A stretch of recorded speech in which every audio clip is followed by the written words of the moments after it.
গতকাল Kolkata night Riders এবং মুম্বাই ইন্ডিয়ান্সের ম্যাচটা ছিল একদম টানটান উত্তেজনার।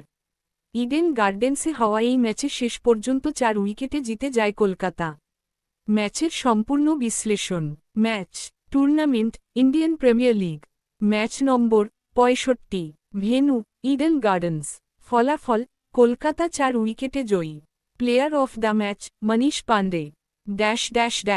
প্রথম innings Mumbai Indians batting. Mumbai Indians 20 ওভারে 147 8। শুরু থেকেই কলকাতার বোলাররা দারুণ চাপ তৈরি করে। পাওয়ার প্লের মধ্যেই মুম্বাইয়ের টপ অর্ডার ভেঙে পড়ে। উল্লেখযোগ্য ব্যাটসম্যান তিলক ওয়ার্মা 41 রান। কবেন বস গুরুত্বপূর্ণ ক্যামিও। রোহিত শর্মা ব্যর্থ। সূর্যকুমার যাদব বড় রান করতে পারে। কলকাতার সেরা bowler Cameron Green 2 wicket. Saurav Dubey 2 wicket. কলকাতার বোলাররা স্লো পিচকে পুরোপুরি কাজে লাগায়। ব্যাটারদের বড় শট খেলতে দেয়নি।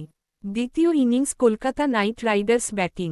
লক্ষ্য 148 রান। শুরুতে দ্রুত উইকেট পড়লেও মাঝের ওভারে ম্যাচ ঘুরিয়ে দেন মনীষ পান্ডে এবং রোহমান পাউল। উল্লেখযোগ্য ব্যাটসম্যান মনীষ পান্ডে 45 রান 33 বলে। রোহমান পাউল 40 রান 30 বলে। রিঙ্কু সিং শেষের গুরুত্বপূর্ণ বাউন্ডারি। মুম্বাইয়ের সেরা বোলার কবেন বস 33। জসপ্রীত বুমরাহ চাপে রেখেছিলেন। শেষ পর্যন্ত 18.5 ওভারে 148-এর 6 তুলে ম্যাচ জিতে নেয় কলকাতা। ম্যাচের টার্নিং পয়েন্ট 1 পাওয়ার প্লেতে মুম্বাইয়ের 4 উইকেট পড়ে যাওয়া। 2 মনীষ পান্ডে ও রোহমান পাওয়েলের 64 রানের পার্টনারশিপ। 3 করবিন বোস। পয়েন্ট টেবিলের প্রভাব এই জয়ের ফলে কলকাতার প্লে অফ আশা বেঁচে আছে। দল এখন 13 পয়েন্ট।